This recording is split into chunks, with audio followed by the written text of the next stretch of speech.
میں قرآن پاک کی آیت پہلے سنا دوں.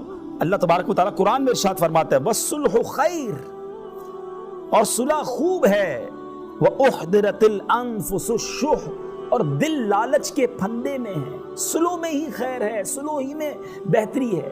تو سب سے پہلی کوشش ہمیں کرنی کیا چاہیے کہ سلوح کروا دیں، دونوں کی الگ الگ سنیں، پیار سے بات کریں. بلکہ دو مسلمانوں میں سلوح کروانے کے لیے ہمیں جھوٹ بولنے تک کی شریعت نے اجازت دی. حالانکہ جھوٹ کتنا بڑا گناہ ہے، ٹھیک ہے نا. جھوٹ کے بارے میں یہاں تک آیا کہ جو بندہ جھوٹ بولتا ہے اس کے منہ سے ایک ایسی بدبو نکلتی ہے کہ فرشتہ 1 میل دور چلا جاتا ہے. لیکن اگر دو مسلمانوں میں، میاں بیوی میں اگر آپ نے سلوح کروانی ہے تو آپ یہاں جھوٹ بھی بول سکتے ہیں. کیسے کہ ایک بھائی دوسرے بھائی سے ناراض ہے، وہ ایک دوسرے سے بالکل مخالف ہے، دشمنیاں لگی ہوئی ہیں. اچھا ہمارے لوگ کیا کرتے ہیں، جھوٹ بولتے ہیں مگر مرچی مسالہ لگانے کے لیے. پتہ ہے اس نے تمہارے بارے میں یہ بولا تھا، وہ کہتا ہے میں نہیں چھوڑوں گا، جان سے مار دوں گا. اچھا وہ بھی کہتا ہے اچھا میں بھی اپنی بندوق سیدھی کرتا ہوں. یعنی لڑائی کرنے کے لیے، دوریاں ڈالنے کے لیے جھوٹ بول رہے ہیں. وہ ان کا کیا بنے گا؟ لیکن شریعت کیا کہتی ہے کہ اگر دو بھائیوں کا دل ملانا ہے، آپ کسی کے پاس گئے، کہا یار میں ان کے پاس سے ہو کر آیا تھا، وہ تو بہت آپ کی تعریف کر رہے تھے، بہت دعائیں دے رہے تھے آپ کو. ایسا نہیں ہے جیسا آپ سوچتے ہیں، وہ تو پازیٹیو سوچتے ہیں آپ کے بارے میں.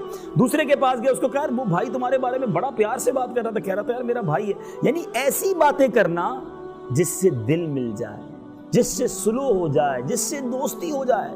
یعنی آپ پوائنٹ سمجھ رہے ہیں میرا، کہ وہ کام جو اللہ کو سخت ناپسند، اسلام کو سخت ناپسند. جھوٹ ایسا نہ ہو کہ ویسے بولنا شروع کر دیں. جھوٹ سے بڑی برائی نہیں ہے کوئی، بہت بڑے گناہوں میں سے ہی گناہ ہے. بلکہ جھوٹ ایک ایسا گناہ ہے یا ایسی برائی ہے جو کسی بھی مذہب میں جس کو ہے نا اچھا نہیں سمجھا جاتا. دنیا کا ہر مذہب، دنیا کی ہر قوم جھوٹ کو برا سمجھتی ہے. بدقسمتی سے آج اتنا جھوٹ بولا جا رہا ہے. پہلے کبھی کبھی ہم سنتے تھے کہ بندہ کبھی کبھی جھوٹ بولتا تھا، اور اب تو یہ حال ہو گیا کہ ایسا لگتا ہے کبھی کبھی ہی سچ بولتا ہے. ورنہ انسان جھوٹ بولنے میں بڑے دلیر ہو گئے ہیں. نہیں میرے بیچ اسلام ہر حال میں سچ بولنا ہے. لیکن میں یہاں چونکہ سلوح کی بات کر رہا ہوں، دل ملانے کی بات کر رہا ہوں، تو اسلام کو اتنا پسند ہے یہ عمل کہ دل ملائے جائیں، محبتیں پھیلائی جائیں، نفرتیں پھیلائی نہ جائیں. اور اس کی اپوزٹ کچھ لوگ کام کر رہے ہوتے ہیں. یہ عورتوں میں بڑی برائی ہے اور کچھ مردوں میں بھی ہوتی ہے، جس کو ہم کہتے ہیں چغل خوری، لگائی بجھائی.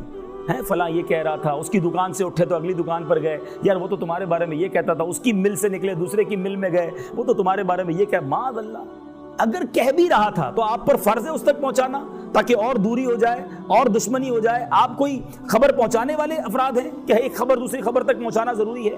دیکھیں ہمارا شعبہ اپنی جگہ پر، جیسے میں نے بھی ایک جملہ کہا کہ اسلام ہماری مرضی کا نہیں ہوگا، ہمیں اسلام کی مرضی کے مطابق ہونا پڑے گا نا. تو ہم صحافی ہوں، کاروباری ہوں، ہم قبیلے کے سردار ہوں، ہم زمیندار ہوں، ہماری فیلڈیں مختلف ضرور ہیں مگر ہیں ہم سارے مسلمان. ہم سب اسلام کے تابع ہیں، ہمیں اللہ اور اس کے رسول کے احکام پہ چلنا ہے نا. تو ہمیں یہ اجازت نہیں ملے گی کہ ہم لوگوں کو جناب ان کی باتیں ادھر تک پہنچائیں، کوئی اسکینڈل بنائیں، کوئی میسیجز چلانا شروع کر دیں کہ فلاں کے گھر میں یہ ہو گیا، فلاں کے پرابلم یہ ہو گئی. یاد رکھیں جو کسی کے عیب اچھالتا ہے دنیا میں اس کے عیب بھی کھول دیے جاتے ہیں، اور جو کسی کے عیب چھپاتا ہے، پتہ چل بھی جائے نا کہ فلاں کے پرابلم ہو گئی ہے، فلاں کا یہ مسئلہ ہو گیا ہے، عیب چھپانے والے بنو، اللہ اس کے عیب بھی چھپائے.